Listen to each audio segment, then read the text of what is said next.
From the Grove Mall here in Linwood in Pretoria. I've got to tell you, it's been such an education this morning.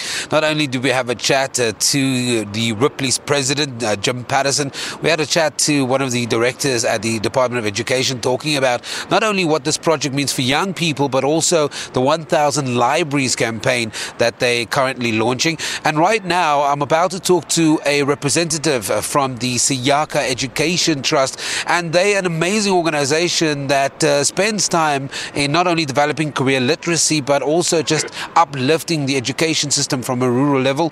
Right now I'm joined by Keziah Venter. Keziah, thank you very much for joining me here on Morning Live. Just for a lot of people that will hear that Siyakha Education Trust name for the very first time this morning, what does the trust do?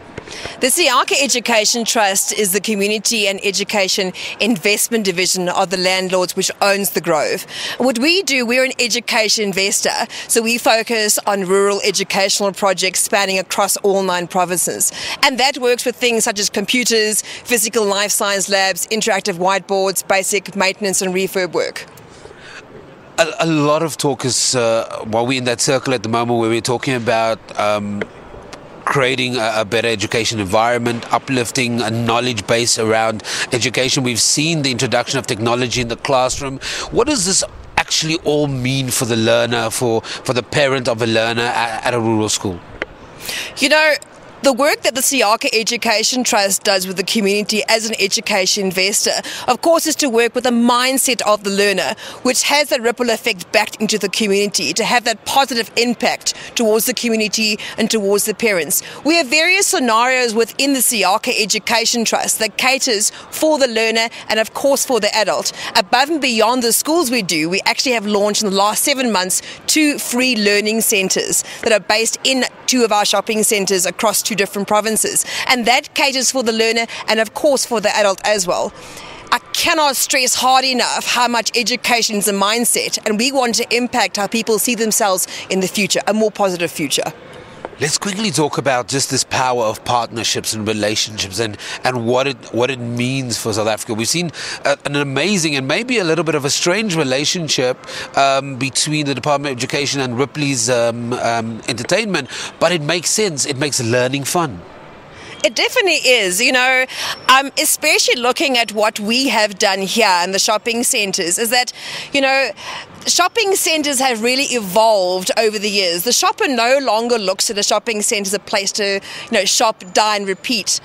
Shopping centres are now the heart of the community, and people look to malls for entertainment, which of course then borders with education.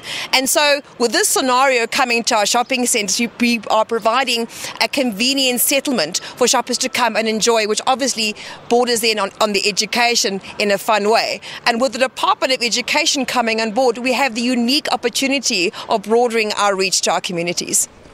I really just want to talk about those benefits as well very quickly, because you've talked about the relationships between Siyakha and the Department of Education. In terms of future projects, making sure that you talked about those interactive boards, making sure that learning becomes fun. Just kind of spell that out for me. What is the future for learners in rural areas? The reach for Siyakha Education Trust, we are very house proud of the work we do. So I always say it has to be world domination. We have to make that sustainable difference, that value add. The moment you go to community and say, I'm here to make a difference, you've got to make sure that you live up to that promise. With the positive partnership that we do have with the Department of Education, we're able to reach those schools, reach those communities, make sure we're on top and on par with technology, with education. We provide that good service. Quality of education in rural communities, for years we've talked about it. Whenever there was talks or round tables or discussions around uplifting the quality of education in rural areas. What is that level of education at the moment? If I have to call a spade, we're probably not where we should be when it comes to education in the rural areas. There's still a lot of work to be done. But the good news is, with the work that we are doing with the department and with other corporates that come on board, we are making a positive change. At Siyakha, we don't say people without education are unemployable. We say people with the right education have the power of choice, and that power of choice is what you want to plow back into our community and into the schools. Keziah, we're going to leave it there, but thank you very much for joining me. Keziah Venter, a representative of the Siyakha Education Trust, and sharing her insights in just kind of the work that they're doing in rural areas and developing and uplifting the school environments. Okay, we take an ad.